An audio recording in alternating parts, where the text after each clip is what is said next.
I thought I was gone for good, crushed beneath the weight not just of walls collapsing, but of my own life falling apart. Every broken promise, every shattered dream, every addiction clawing at my throat. I lay there, buried alive, gasping for air that never came. But in that darkest hour, at the very bottom of the pit, I found something astonishing. A single spark of truth, a lifeline nobody ever mentions. Are you ready to hear it? I once believed I had it all.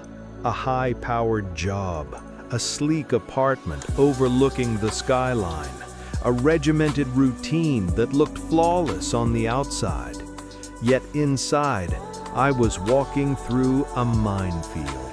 That perfect life was hollow, an empty shell filled with a relentless craving for more approval, more escape, more anything to numb the pain.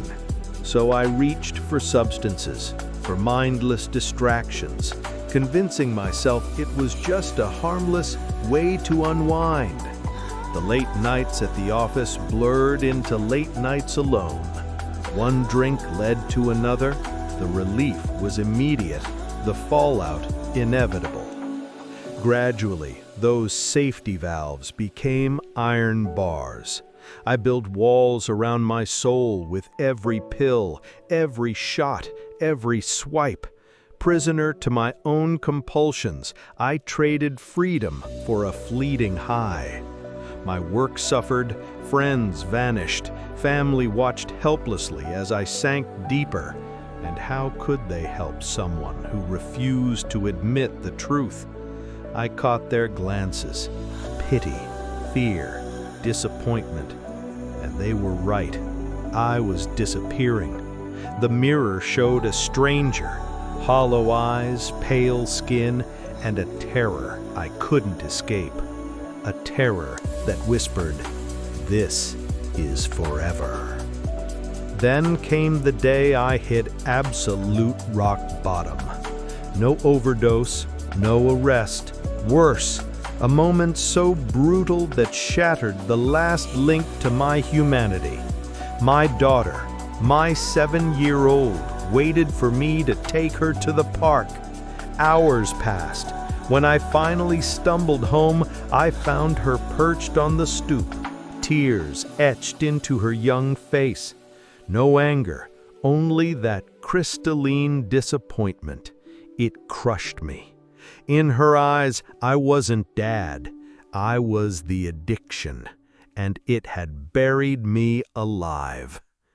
There on that cold threshold, despair and shame threatened to pull me under for good. I had lost everything: my career, my friendships, my family's trust, and worst of all, myself. Then, almost like a whisper from beyond, a question echoed in my mind. What do you have left to lose? In that instant, freedom dawned. When everything's gone, you gain permission to rebuild without fear. No facade to protect, no illusions to uphold, only the raw truth of your own collapse. I remembered a line from an old book. True freedom is born in the surrender of your final fight. I'd always equated surrender with weakness, but surrendering to the fact that I couldn't do it alone, that was strength.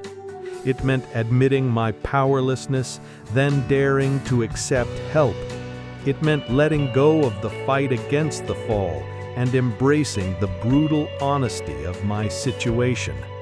I spent years trying to fill an unfillable void, until I realized a void isn't a hole to plug, but a space to fill with purpose. Purpose comes from facing reality, not escaping it. That day, I found the answer. Don't battle against the bottom. Surrender to its truth. Accept you need help, that you're broken, and that rebuilding begins with vulnerability. Brick by brick, I started laying a new foundation, one forged in authentic connection, honest struggle, and unwavering resolve. I wasn't rescued by a hero. I was rescued by my own permission to fall and to rise again. I learned to look my weakest self in the eye and say, I'm done running. Life will knock you down. It tests everyone. The real question isn't if you'll fall, but what you'll do when you do. If my story speaks to you, it's because you're ready to hear it. Are you willing to surrender your fight and rebuild stronger? If you have the courage to stand again, hit subscribe and join me on the path from darkness into freedom.